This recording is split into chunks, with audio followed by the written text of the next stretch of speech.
Ladies and gentlemen, if you haven't heard by now, amphibians across the globe have been in decline for some time. While we've been doing well fighting the good fight all across different parts of the world, I wanted to try to use this project to bring the interest back and hopefully encourage people to start showing the interest that we do in exotics towards our native frogs and toads across the United States. Specifically, this project was focused on all of the neighbor frogs and toads that are native to Pennsylvania and most of the Northeast. What you're looking at here, if you've been a part of the channel for some time, you know that the gray tree frog has been a staple part of this YouTube channel.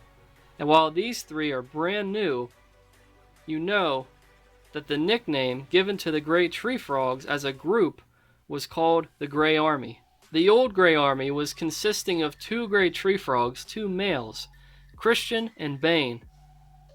While they've been getting healthy from nematodes that we'll talk about later, we also have had the opportunity to save and rescue just a couple more in the attempt of doing a scientific breakthrough and hopefully a discovery. One of the goals of this YouTube channel and all of the research that's been going into it is the hibernation and then hopefully the reproduction of offspring for native amphibians, specifically the gray tree frog and the American toad. But we will get into that more another time. This video is focused on giving you guys an update as to what's going on with the stars of this YouTube channel. These guys are actually new. They're going to be coming into the fold sometime after Frog Week. You'll get a chance to meet them a little bit more personally.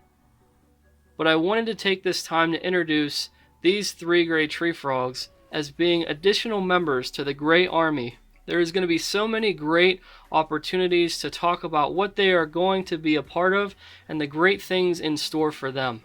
If you haven't by now, you can catch up with everything that's being talked about on the forums between Frog Forum, our Reptile Forum, the Planet Tank Forum, and ballpythons.net. There's also a few others, but those are the most important ones that I am on, giving usually weekly updates about these specific frogs and toads. The Gray Army is so unique.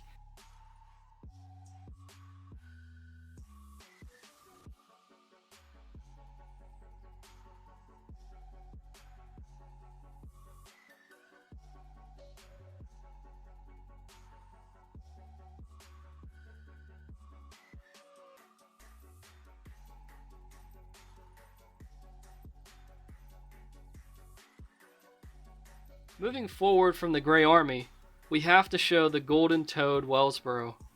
While some of these clips you may have seen from a previous video, this is exactly the same thing that's been going on even today with Wellsboro. He's been being treated for different parasitic nematodes that he and the other American toads, as well as Bane and Christian, had suffered at the hands of the soil used in a previous build. If you haven't heard too much about the parasitic nematodes and what's happened in the Pennsylvania Woods and Forests YouTube channel, you might want to check back to the previous episode where we talk about our humble beginnings and why the amphibians right now, except for the new gray tree frogs, are all in quarantine tanks as opposed to a large 125 gallon.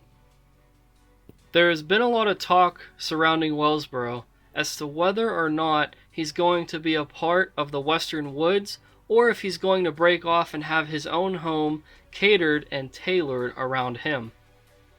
And while the future may be slightly uncertain at this point, there's a lot of really good things to come for Wellsboro. He's gone through a lot of hard times with parasitic nematodes. Regardless on what the future holds for Wellsboro, we know that he's going to have a really awesome future to look forward to. It's been difficult for this golden toad. If you don't know by now, he got the nickname the golden toad for his coloration, which is very unique compared to all other American toads. Wellsboro, whenever he's in the right lighting, will actually look like he's a golden color, and he'll lack the brown pigments in his skin like most American toads have. Whenever he's trying to blend into the soil or darker surrounding, he does turn the brown coloration. It just depends on how his mood is and a lot of other different characteristics. But when I first caught this toad, he reminded me specifically of the color gold, just the way that he looked. Truly one of the most beautiful looking toads that I have ever seen to this day. There will be a lot of good updates to come on Wellsboro in the future. You'll have to make sure to check out the forums, or you could join our community right now of just a few people, and I can post links to the descriptions of the forums that will be talking about the Pennsylvania woods and forests animals, specifically for the native species.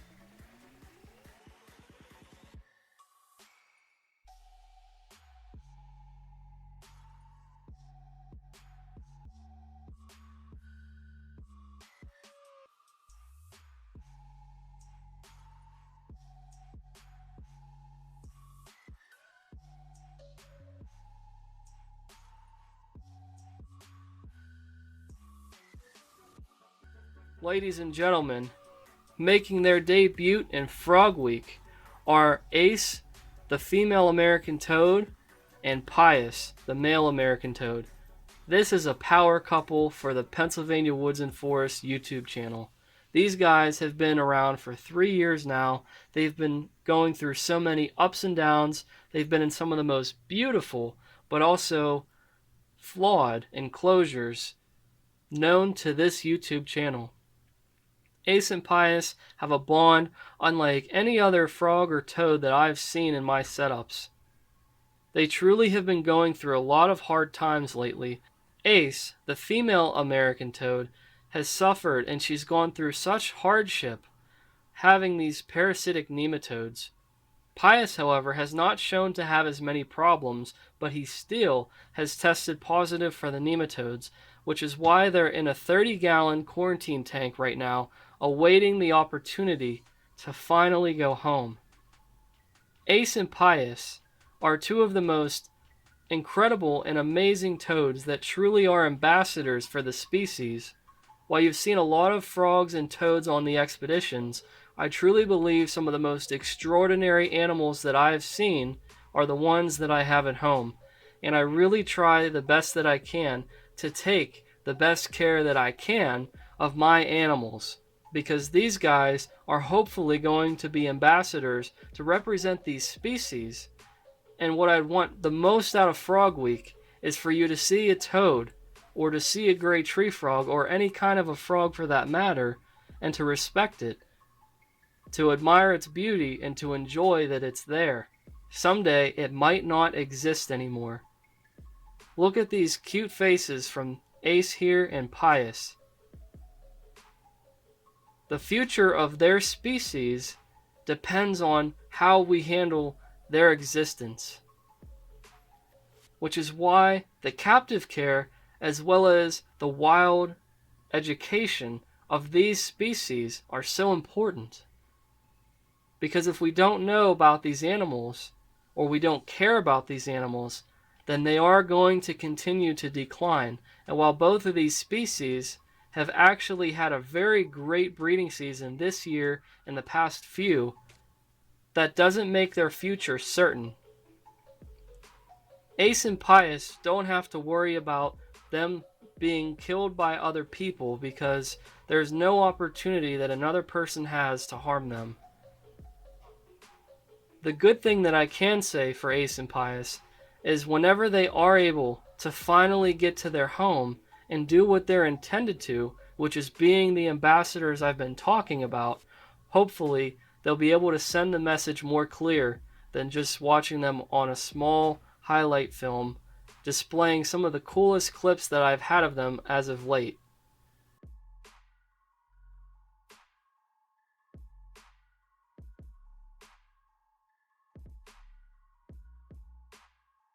What you're looking at is the 125 gallon.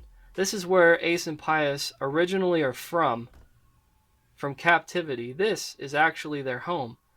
It's being redone because of the attacks of the parasitic nematodes that almost cost Ace, Pius, Wellsboro, Bane, and Christian their lives. not only them, but the other members as well. But Ace and Pius are going to be a part of something very special very soon. They're going to be a part of a very unique project called The Woods. Thank you guys for watching and being a part of Frog Week. If you get the opportunity, please comment below, like this, subscribe, share it with your friends, and stay tuned for a lot more footage and a lot more interesting details coming for the Pennsylvania Woods and Forest YouTube channel. Thank you guys for being a part of Frog Week. I really appreciated it, and I look forward to seeing you guys in the next video.